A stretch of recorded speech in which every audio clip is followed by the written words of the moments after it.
kalau bangsa ini hidup secara keseluruhan, maka kita juga pasti hidup. Kalau bangsa ini sakit, kita juga pasti sakit. Kalau bangsa ini apalagi mati, maka kita juga pasti semua akan mati. Dan itu berarti bagaimana pertumbuhan, perkembangan dan masa depan bangsa ini bukan tergantung pada presiden saja, bukan tergantung pada menteri saja, bukan tergantung pada gubernur saja, bukan tergantung pada orang-orang yang punya tanggung jawab untuk melihat keberadaan bangsa ini saja.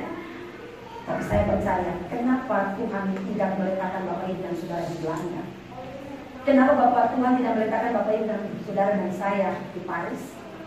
Mengapa Tuhan tidak meletakkan dan melahirkan Bapak Ibu dan Saudara dan juga saya ada di bagian-bagian Afrika sana? Apa yang dapat memisahkanku dari kasih-Mu Tuhan sahabatku? Shalom, shalom. Merdeka, merdeka. Sekali lagi merdeka, merdeka. Ada yang dari pagi sampai sekarang malam ini baru bilang merdeka? Atau dari pagi ketemu sama saja merdeka, biasanya shalom, tapi dari pagi sampai malam ini diganti dengan merdeka. Ya, Bapak Ibu dan saudara-saudara kekasih Kristus, hari ulang tahun kemerdekaan Republik Indonesia yang ke-77 ini memberikan sebuah tema besar. Ada kurang lebih 6 kata. Bapak Ibu tahu? Bapak Ibu tahu apa yang menjadi tema besar untuk hari ulang tahun ke-77 ini? Tidak tahu? Pulih? Lebih cepat? Pulih lebih cepat? Bangkit? Lebih kuat? Pulih lebih cepat? Bangkit? Lebih kuat? Pasti ada alasan sehingga para tokoh yang diberikan kepercayaan untuk memberikan tema besar bagi hari ulang tahun ke-77 Republik Indonesia ini, ada alasan yang kuat sehingga dua statement ini diberikan hari ini bagi saudara dan saya. Pastinya ini sudah dipersiapkan sejak lama dan kemudian ini menjadi sebuah hal yang akan memberikan semangat bagi saudara dan saya dan bangsa ini untuk bukan sekedar merayakan dan mensyukuri, tapi untuk menjalani proses kehidupan di hari-hari yang akan datang. Nah Bapak Ibu Saudara, mengapa pulih? Pasti kalau orang bilang mengapa pulih, berarti ada yang sakit, ada yang tidak sehat, ada yang sedang tidak baik-baik saja. Makanya ketika ada yang sakit, ada yang kurang sehat atau tidak sehat, ada yang tidak baik-baik saja, maka harapannya adalah pulih. Tapi mengapa harus cepat? Karena kita percaya bangsa Indonesia tidak mau tinggal keterbelakangan dalam keterbelakangan. Kita tidak mau, bahkan petinggi-petinggi kita, tokoh-tokoh masyarakat Indonesia, bahkan pemerintah tidak mau Indonesia menjadi bangsa yang nanti tidak bisa bersaing dengan bangsa-bangsa yang lain. Dan pada akhirnya ada sebuah kerinduan, harapan dan mimpi bahwa pemulihan ini dia harus terjadi lebih cepat. Kemudian mengapa harus bangkit? Saya pikir ini bukan soal kematian, tetapi hidup, tapi seakan-akan sedang mati. Hidup, tapi seakan-akan sudah mati. Mengapa dia katakan hidup, tapi seakan-akan sudah mati? Karena COVID itu memberikan pengaruh dan dampak yang sangat besar bagi keberadaan hidup berbangsa dan bernegara. Terjadi kemalasan. Sudah biasa tinggal di rumah, kemudian mau pergi kerja sudah malas. Anak-anak yang sudah biasa di sekolah di rumah yang biasa bangun bisa siang, mau pergi masuk ke sekolah lagi sudah malas. Istri-istri yang biasa masak kapan saja suami bisa makan, sekarang harus bangun lebih pagi siap bekal untuk anak-anak ikut di sekolah. Kayaknya itu dulu sudah jadi kemalasan. Mengapa harus bangkit? Karena bukan saja kemalasan, keterpurukan, kemiskinan, bahkan terjadi pengangguran yang besar-besaran di Indonesia. Dan itu berarti seakan-akan bangsa ini hidup. Tapi ketika keterpurukan terjadi, kemalasan terjadi, kebodohan bahkan terjadi, orang tidak lagi semangat untuk menjalani kehidupan ini, maka butuh bangkit dari konteks Lalu mengapa harus lebih kuat? Saya percaya bangsa Indonesia tidak mau lemah. Bangsa Indonesia tidak mau putus asa. Bangsa Indonesia tidak mau loyo. Bangsa Indonesia tidak mau terpuruk. Makanya bangsa Indonesia harus kuat berhadapan dengan kenyataan hidup dan harus kuat untuk melawan kenyataan hidup, sehingga Indonesia di usia 77 tahun ini akan memberikan sebuah dampak yang besar. Kemerdekaan yang kita rayakan hari ini ketika pekerjaan sudah mulai pulih, anak-anak sekolah sudah mulai pulih, rumah tangga sudah mulai pulih, kebutuhan ekonomi sudah mulai pulih, hubungan satu dengan yang lain sudah mulai pulih, masker sudah mulai berani lepas, padahal pemerintah masih bilang jangan lepas masker. Ya, saya juga pembimbingan saya lepas masker. Tetap cuci tangan, tetap melakukan sesuatu yang bisa menjaga diri kita sehingga kita tetap sehat. Itu merupakan sesuatu yang bisa memberikan kondisi di mana kita harus lebih kuat daripada kondisi biasanya, sehingga benar pulih lebih cepat dan bangkit lebih kuat.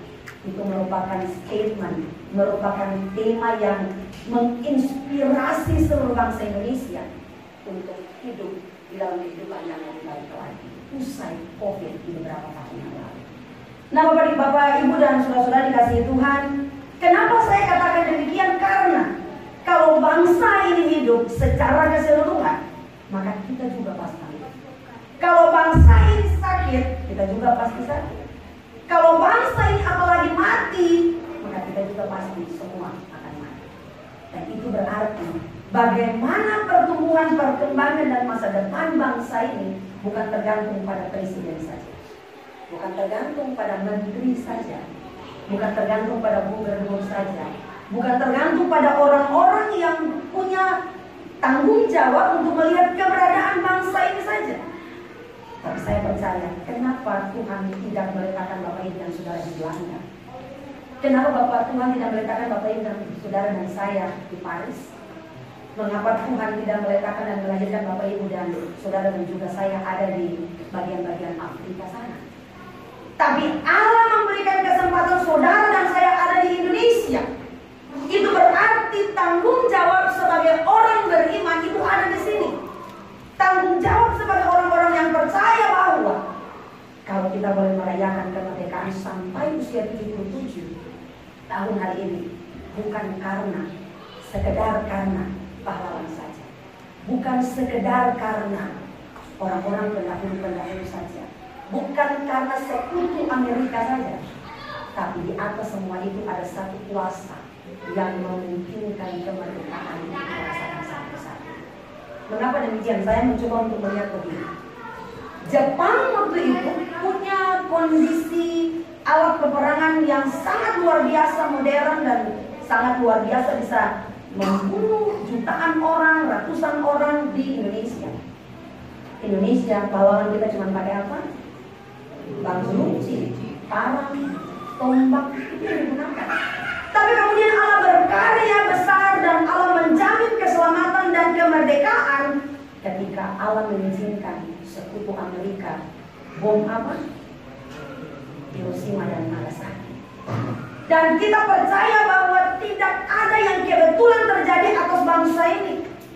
Allah memberikan kesempatan untuk pahlawan-pahlawan itu berjuang luar biasa bagi kemerdekaan. Tapi Allah tidak pernah tinggalkan mereka berjuang sendiri. Ada Allah yang bersama-sama dengan para pahlawan, dengan orang-orang yang bertanggung jawab pada saat itu untuk kemerdekaan. Dan itu berarti kalau sudah 77 tahun, kita sekarang tidak lagi dijajah seperti pada masa itu.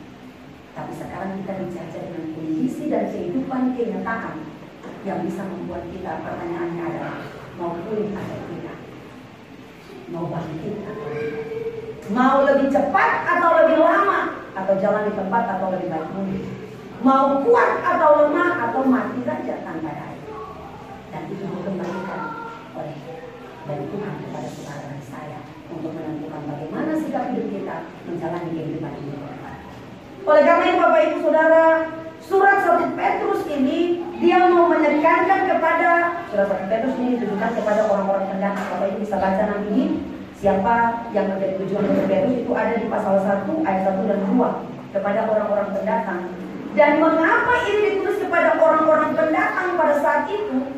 Ini ditujukan supaya ketika mereka merasa sudah merdeka, sudah menerima pembebasan dosa dari Allah, pasti diampuni, orang beriman pasti diselamatkan, pasti masuk surga.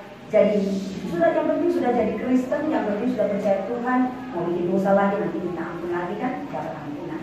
Bikin dosa saja, sudah jadi orang merdeka, tapi kemerdekaan itu di dalamnya terselubung kejahatan dan dosa. Dari luar orang tua kita merdeka, padahal di dalam orang kita tahu kita sedang melakukan dosa dan kejahatan. Dengan demikian Bapak Ibu Saudara, dalam peringatan kemerdekaan 77 tahun ini ada 3 pesan firman Tuhan. Secara pendek saja dari 2 ayat ini.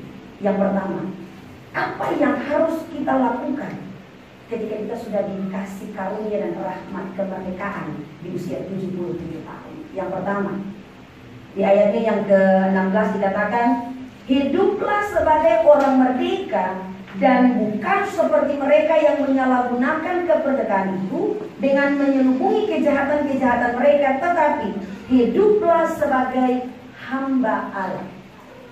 Hamba bertanggung jawab terhadap tuannya. Hamba akan mempertanggungjawabkan semua yang dia lakukan itu tanpa kurang sedikit pun kepada tuannya. Kalau tuan di dunia, dia tidak akan tahu sepenuhnya apa yang kita lakukan. Tapi kalau tuan kita adalah Allah, ingat baik salah satu sifat Allah, keberadaan Allah, dia maha tahu. Dan kita tidak bisa tutup apapun di hadapan Allah. Di hadapan manusia kita bisa tutup, tapi di hadapan Allah kita tidak bisa tutup. Dan kita percaya bahwa ketika Allah telah memberikan kemerdekaan ini kepada saudara dan saya, kepada bangsa ini, berarti bukan karena kuat dan hebat siapa-siapa, hanya karena kasih karunia Allah saja. Dengan demikian yang pertama, pesan yang pertama di hari ulang tahun kemerdekaan yang ke-77 Republik Indonesia ini adalah mensyukuri rahmat kemerdekaan. Mari kita mensyukuri rahmat kemerdekaan. Mengapa kita harus mensyukuri rahmat kemerdekaan? Kalau Bapak Ibu nanti pulang, PR baca dari ayat 13 sampai ayat 15, itu menyatakan kalau orang yang sudah merdeka, maka dia harus mampu untuk bertanggung jawab kepada Allah tentang perbuatan-perbuatannya sebagai orang-orang yang sudah merdeka. Itu berarti bahwa sebelum dia melakukan hal-hal yang lain, maka dia harus mensyukuri setiap proses kehidupan yang Tuhan izinkan terjadi dalam kehidupan. Kalau cara masing-masing orang punya cara mensyukuri ya. Ada yang makan-makan, ada yang bikin lomba, ada yang bagi-bagi sembako, ada yang upacara bendera, ada yang pergi ke menyekar ke kaki pahlawan, tempat-tempat pemakaman pahlawan. Ada banyak orang punya cara untuk mensyukuri kemerdekaan, bersyukur terhadap 77 tahun kemerdekaan yang Tuhan berikan. Lalu bagaimana dengan kita orang beriman? Apakah hanya dengan memeriahkan dengan kemeriahan dunia ini saja? Apakah hanya dengan mata jasmani kita bisa memuaskan rasa syukur kita? Tapi bukankah hal yang pertama kita harus datang kepada Tuhan? Mungkin Bapak Ibu yang lain bilang, tapi kita di rumah juga sudah berdoa pagi-pagi tadi, sudah mensyukuri bersama keluarga. Yang masing-masing orang punya cara untuk mensyukuri. Tapi intinya adalah hal yang pertama yang harus kita buat sebagai orang-orang yang sudah merdeka adalah mensyukuri kemerdekaan, karena kita sudah bebas sebagai orang-orang yang tidak tertindas lagi. Dan bukan tidak tertindas dari penjajah saja, bukan tidak tertindas dari kondisi yang bisa membuat kita terpuruk saja, tapi yang paling dalam yaitu kita telah terbebas dari dosa-dosa dan pelanggaran-pelanggaran kita. Karena Yesus Kristus yang sudah datang untuk memberikan pengampunan dan penebusan dosa itu bagi saudara dan saya. Dengan demikian, kalau kita sudah mendapatkan kemerdekaan yang sesungguhnya, kemerdekaan secara berbangsa dan bernegara, kemerdekaan sebagai orang-orang beriman, berarti kita sekali lagi harus mensyukuri rahmat kemerdekaan, anugerah kemerdekaan yang Allah berikan kepada kita. Yang pertama, bersyukurlah. Yang kedua, bukan saja bersyukur. Orang-orang yang tahu bersyukur, orang-orang yang tahu berterima kasih, orang-orang yang tahu membalas kebaikan Allah adalah dia yang bisa memberikan hidupnya untuk kondisi di mana Allah yang izinkan terjadi itu, memberikan dirinya untuk melakukan hal-hal yang baik. Jadi yang pertama mensyukuri rahmat kemerdekaan, dan yang kedua kita memiliki panggilan dan tanggung jawab untuk mengisi kemerdekaan.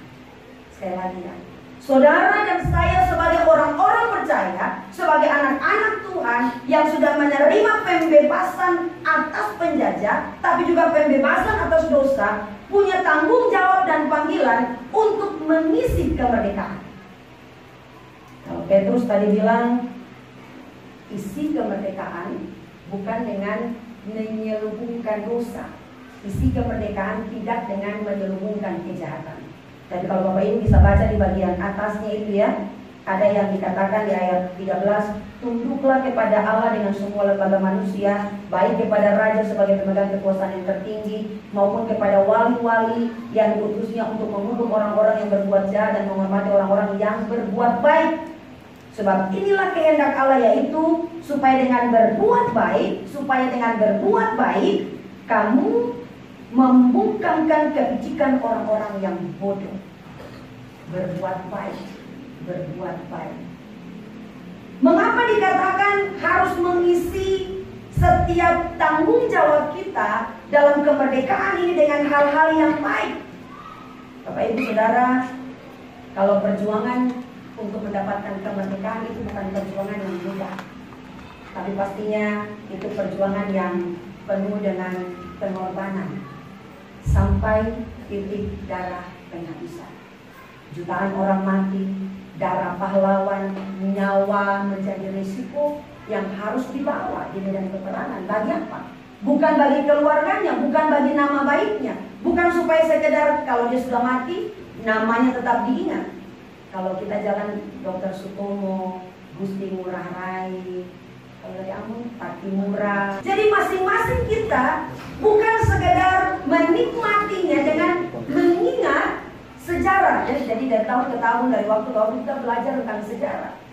Bukan sekedar supaya nama mereka diingat, tetapi kita benar-benar menyadari bahwa kalau mereka memberi diri, kalau mereka memberi hidup, kalau mereka berjuang sampai titik darah penghabisan untuk kemerdekaan ini, maka pertanyaannya adalah, saudara dan saya, bangsa dan masyarakat Indonesia yang sudah menerima kemerdekaan ini, apa yang kita buat? Apakah kita cuma duduk tenang nikmati kemerdekaan saja? Apakah kita cuma menjadi pribadi-pribadi yang hanya sekedar lihat saja, dengar sejarah saja? Ataukah, sekali lagi saya ulangi tadi, Tuhan tidak kebetulan meletakkan Bapak Ibu dan Saudara dan saya ada sampai saat ini, plus masih hidup sampai saat ini. Tuhan masih selamatkan dari COVID 2-3 tahun yang lalu. Kalau kita masih selamat sampai saat ini dan masih merayakan ulang tahun 77 ini, maka apa yang bisa kita buat? Apakah cuma bisa menikmati kemerdekaan saja? Ataukah tadi mengisi kemerdekaan ini dengan hal-hal yang pertama, hal-hal yang baik, hal-hal yang membuat kita hidup memiliki martabat yang baik, bekerja dengan baik, belajar dengan rajin, hidup sesuai dengan kode-kode etik, bergaul dengan baik, lalu jadi berkat dengan talenta yang kita punya.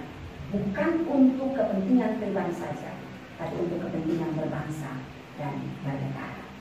Ada satu statement yang saya tulis begini: salah satu hal penting untuk mengisi kemerdekaan adalah mencintai Indonesia.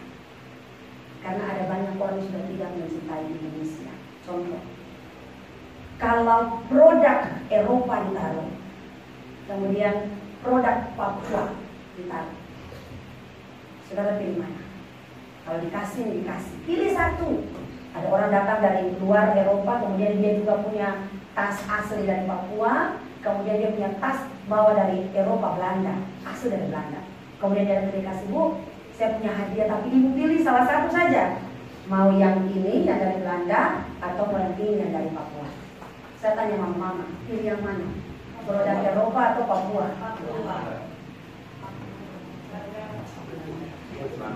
Kalau dua-dua bisa nggak Ibu? Kalau dua-dua bisa nggak?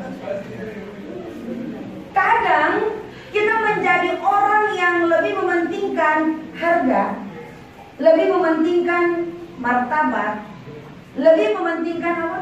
Ya, merek, brand, lebih mementingkan sesuatu yang bisa bikin harga diri ini naik. Apalagi kalau bilang, wih, ini luar negeri bro, ini luar negeri pasti, aduh tidak bisa tolak gitu. Kalau dikasih uang untuk pilih, silakan mau pergi kemana saja silakan. Kalau uang cukup beli tiket ke Paris. Tapi kalau mau pergi jalan-jalan ke Lombok, gimana? Paris atau Lombok? Pasti Paris lah. Aduh, Lombok ini bisa menyeberang saja Ibu. Paris ini tidak bisa menyeberang. Pasti orang akan mencintai orang kondisi yang lain. Pasti orang lebih suka terhadap sesuatu yang di luar bangsa ini dan memberikan nilai wah. Kalau kita lupa terhadap sesuatu yang punya nilai lebih wah, dan sebetulnya kita dekat dengan kehidupan berbangsa dan bernegara. Makanya bagaimana kita isi kehidupan berbangsa dan bernegara? Yang pertama, cinta dulu Indonesia. Kalau kita tidak cinta Indonesia, maka yang kita lakukan bagi bangsa ini yang untuk saya, untuk kita, hanya sekedar berjalan dan menikmati hidup saja. Tapi kita tidak bertanggung jawab sebetulnya untuk bangsa dan negara Indonesia. Dengan demikian Bapak Ibu Saudara, mari kita belajar untuk menjadi orang-orang yang sudah terima kemerdekaan, merdeka secara berbangsa bernegara, di atasnya merdeka secara orang beriman. Maka mari kita mengisi kemerdekaan dengan benar-benar melakukan apa yang menjadi tanggung jawab kita di tengah-tengah dunia ini. Hal yang pertama, mari kita menjadi pribadi-pribadi orang-orang beriman yang cinta Indonesia. Kalau kita mencintai Indonesia, orang kalau lagi jatuh cinta, dia akan siap berkorban apa saja. Korban waktu, korban tenaga, korban tanggung jawab, berkorban perasaan untuk memberikan yang terbaik bagi yang dia sayangi. Maka kalau sudah saya cinta Indonesia, maka saya percaya satu hal, kita akan melakukan apa saja ketika kita dipilih, ditentukan oleh Allah untuk ada di tengah-tengah kehidupan berbangsa dan bernegara di Indonesia. Kemudian Bapak Ibu, yang ketiga di ayatnya yang terakhir dikatakan, hormatilah semua orang, kasihilah saudara-saudaramu, takutlah akan Allah. Terakhir, hormatilah raja. Ada 3 konteks dan situasi orang yang harus menjadi bagian dalam kehidupan kita sebagai orang-orang yang merdeka. Yang pertama, sesama. Yang kedua, Tuhan. Dan yang ketiga, raja. Mengapa Allah tidak meletakkan Allah di depan, baru kemudian sesama, baru kemudian raja? Karena ada satu kondisi yang terjadi ketika Petrus menulis bagian ini, yaitu orang lebih mementingkan sesama, orang lebih mementingkan Allah, dan kemudian dia melalaikan kehidupan bersama. Bagi dia yang penting Allah, sesama tidak masalah. Makanya dengan demikian kalau Bapak Ibu baca nanti di pasal 4, 1 Petrus pasal 4 ayat 7 sampai ayatnya yang ke-11, itu tentang hidup orang Kristen. Lebih menekankan kepada bukan sekedar menikmati anugerah Allah, tapi bagaimana hidup bersama dengan orang lain. Dengan demikian bagi Allah, orang-orang yang sudah merdeka bukan sekedar dia bisa mengisi kemerdekaan jadi dari dia untuk bangsa, tapi ada 3 bagian juga yang harus kita lakukan.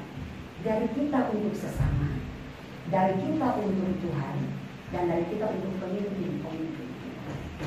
Pernahkah saudara berdoa dalam keluarga, doa pribadi? Saudara apakah pernah berdoa kepada presiden atau kepada gubernur atau kepada pemimpin-pemimpin kita yang ada di lingkungan kita? Mungkin klien ada, klien dinas, mungkin kita tidak tahu nama, tapi pernahkah kita berdoa pada mereka? Mereka tertinggi, mereka paling tidak pemerintah di atas kita yang mengatur keadaan lingkungan pemerintahan di mana kita ada. Pernahkah kita selalu berdoa kepada orang-orang yang mengatur kehidupan kita secara berbangsa dan bernegara? Ataukah kita bilang, Tuhan saya minta ini, Tuhan saya minta ini, Tuhan saya minta ini, minta ini. Cuman hanya kita saja.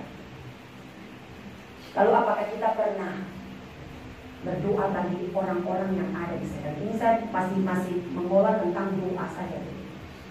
Dalam hal yang paling kecil, apakah kita mengingat orang-orang yang ada di sekitar kita?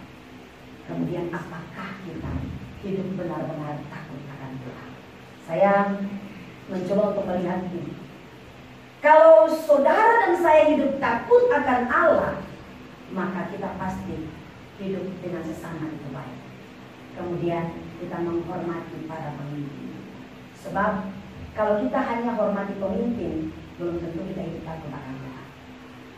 Kalau kita hanya hidup baik dengan sesama, belum tentu kita juga hidup takut akan Tuhan. Tapi kalau yang pertama kita taruh sadar bahwa kita sudah merdeka dan Tuhan yang memberikan kemerdekaan itu, maka kita hidup takut akan Tuhan. Dan orang-orang yang serius hidup takut akan Tuhan, dia akan sadar bahwa saya harus melakukan yang baik untuk sesama. Dan saya harus menjadi orang-orang yang menghormati para pemimpin yang Tuhan berikan untuk memerintah kehidupan secara berbangsa, bernegara, daerah, sampai di lingkungan di mana kita ada. Maka dengan demikian Bapak Ibu Saudara, kita percaya bahwa tugas dan tanggung jawab kita itu menjadi sesuatu yang nyata, bukan saja berharap, bukan saja mimpi, bukan saja sesuatu yang kita inginkan atau menghayal saja, tapi itu menjadi nyata dalam kehidupan saudara dan saya hari lepas hari. Dengan demikian Bapak Ibu Saudara, 3 pesan firman Tuhan hari ini di ulang tahun Republik Indonesia yang ke-77 yang pertama, syukuri rahmat kemerdekaan yang Allah berikan. Yang kedua, mari kita isi kemerdekaan dengan hal-hal yang baik, dengan mencintai Indonesia. Kemudian hal yang ketiga, mari kita hidup takut akan Tuhan, hidup dengan sesama baik, kemudian hidup menghargai pemimpin-pemimpin kita. Dengan demikian kita menjadi berkat atas bangsa, kehidupan berbangsa dan bernegara. Jadi jangan lelah mencintai Indonesia, meskipun Indonesia belum terlalu kaya, belum terlalu terkenal, belum terlalu wah seperti bangsa-bangsa yang lain, tapi di sini kita hidup, di sini kita ada, dan Tuhan memberi saudara saya di sini. Jangan lelah mencintai Indonesia, dan jangan lelah untuk melakukan yang terbaik bagi bangsa dan negara. Tuhan memberkati saudara saya, Tuhan memberkati bangsa Indonesia, Tuhan memberkati para pemimpin kita. Amin.